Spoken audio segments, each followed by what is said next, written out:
All right, so tonight we're talking about how to treat people. And this... Oh, man. I'm so sorry. This is something that is universal. It's a big deal. And I've had many conversations over the last few months in this group, outside of this group, in the youth group. Like, people just... It's almost like this thing that just kind of is forgotten whenever you have teenagers. Like, whenever kids are teenagers, they forget the idea of treating people well. Not always, but it is, society would dictate that whenever you are a teenager, you think sarcasm is the way to communicate, and you think that treating other people badly is having fun. And like, there's this thing that happens, and it's crazy and unhealthy. That's what we are tackling tonight. So it goes pretty far into social habits and cues and things like that. But first, I want to share with you guys a story. It might be a little premature for the story, but I'm going to share it anyway. When I was 19, or maybe I was 20, I don't know, somewhere around there, I was living with my brother's good friend, Brian. And Brian was like the nicest guy. He's like the Steven of our group. Okay? So quiet, but like... Well, he wasn't quiet, but he was super nice. And super funny like Steven. So... Because you do that. You support So, us. we have this roommate. Me and my brother live with this guy, like Steven. His name is Brian. And Brian is the nicest guy. He never says anything mean to anyone. He's super kind, super encouraging. And I was in this terrible habit that I was being sarcastic and hateful. Not hateful intentionally, but jokingly. Like, oh, you're ugly, your mama's fat, whatever. Like typical young adult things that at the time we thought, and I say we meaning me, thought was cool. And later I'm like, oh my gosh, that's awful. I hated that about myself after I realized. Anyway, so my brother one day, he came to me and he said, hey, why are you treating Brian so badly? BJ. He went by BJ. And I was like, he's the nicest guy ever. Why would you treat him like this? And I was just like, oh, dang it. You're right. I'm a turd. That's awful. And so from that day on, I had this different understanding of why things happened the way it did. I was very sarcastic. I was very belittling. And it was deeply rooted in my own insecurity, because I thought if I can make it about someone else, make it about his issues, his whatever, or draw attention to his pretty eyes, whatever. The point is, if I can draw attention away from me, then I don't have to deal with my insecurities publicly, right? So that's what I did. My brother challenged me, and then from that day on, I vowed that day that I was not going to be told that again. I was not going to treat people in a way that they would feel that way. I didn't want anyone to feel the way I imagine BJ probably felt.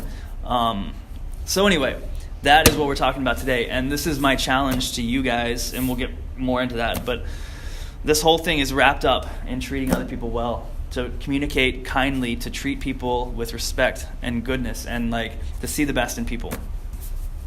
That is, this whole thing is wrapped up in that. So, so what happens? And this is a little background. In our group right now, we have a lot of dynamics, a lot of people. We have gotten very close over the last year, right? I mean, as it started, we were all pretty unfamiliar with each other, and then we're hanging out every single week, we're twice a week, we're doing our thing. Well, as that happens, we get more comfortable, and our bad habits start coming out. If we have the bad habits, we all have some bad habits, but and so this is what happens. This is what happens naturally, is the ugly side comes out, right? We're not protecting those around us, we're just letting it happen, right?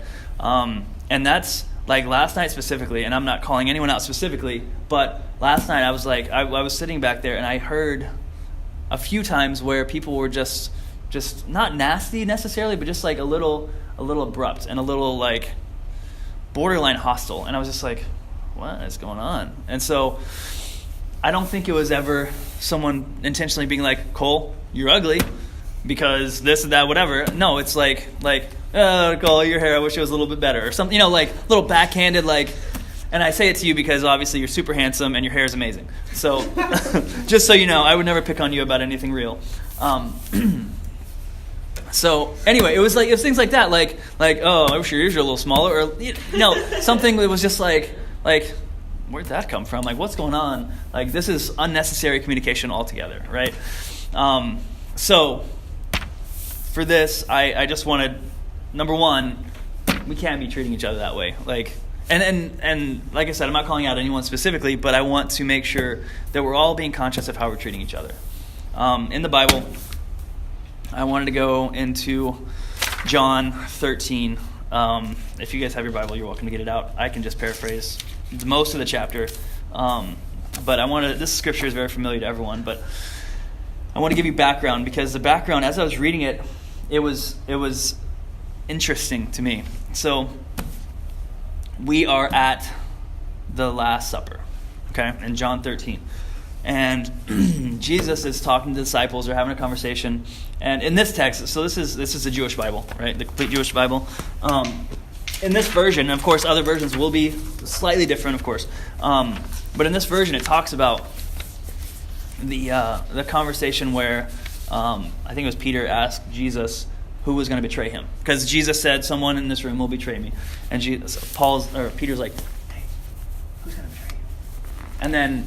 And then Jesus said, "Okay, well, whoever I hand the bread to next is the one who's going to betray me." And of course, he handed it to Judas, and Judas didn't realize. I didn't know this, but at the time Jesus did this, I don't think Judas knew that he was saying that.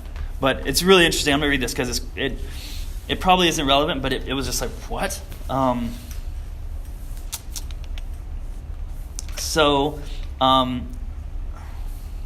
Okay, so this is in Hebrew, so it's a little confusing to read, but so he dipped a piece of bread, I assume, and gave it to Judas. As soon as Judas took the piece of bread, the adversary went into him. Adversary is Satan, the deceiver.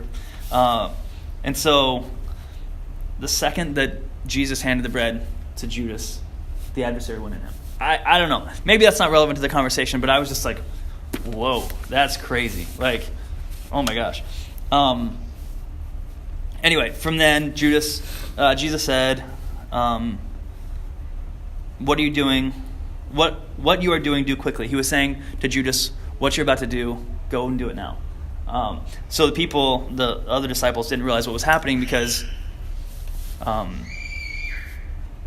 don't like that. Talking about Satan. So Judas, so he was the money guy. He took care of the money amongst the group. So everyone, I guess, assumed. It says right here, he was. Can I ask them to be quiet? It's okay. It's all right. They won't take long. It's a kid yelling. The parents are close by, I'm sure. Anyway, so it says that everyone thought he was telling him to go take care of the check, to pay the check, or like to pay for the festival, whatever.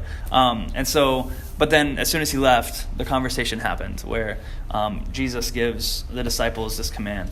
And it's arguably a very important command because this is the Last Supper. And at the Last Supper, like, Jesus knows what's about to happen. He knows Judas is literally going to betray him right now.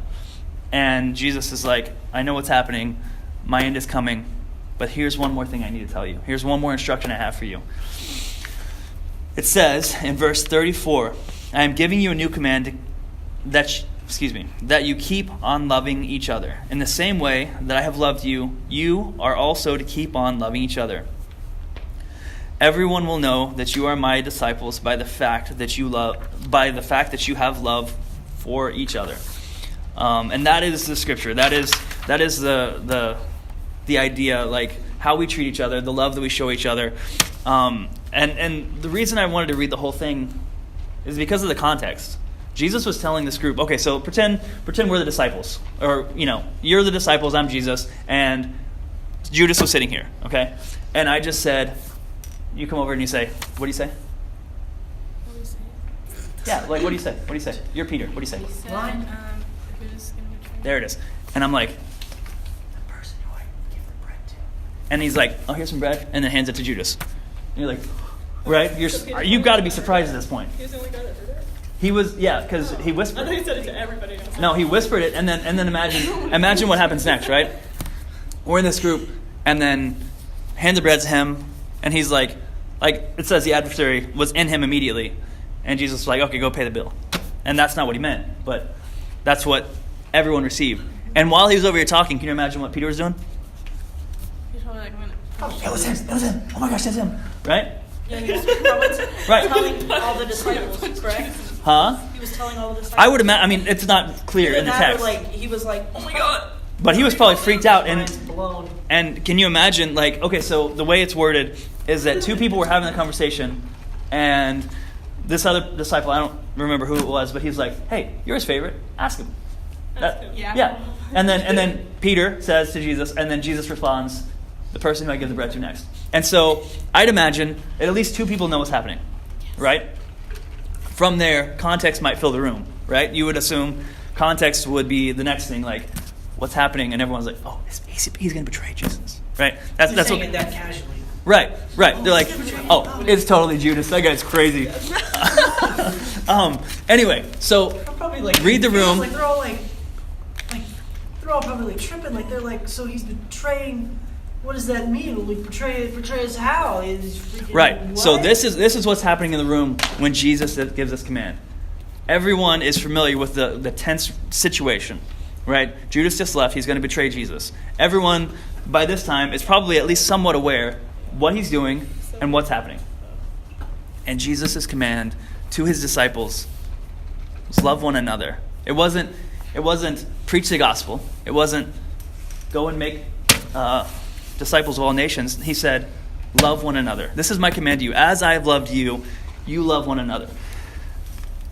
As they just got betrayed. Jesus was just betrayed by Judas. He sent him willingly to go kill him.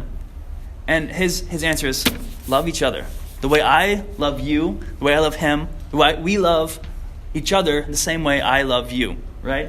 And like the heaviness of that situation is just like, oh my gosh, it's insane to me. Like in that moment, that's what was so important. The last thing he said at this Last Supper was love one another. It really, really blows my mind. So as far as importance goes, treating one another well, with love, with kindness, the way Jesus treated everyone, that's what he's calling us to. That's the instruction, that's the command. Love one another just as he loved us.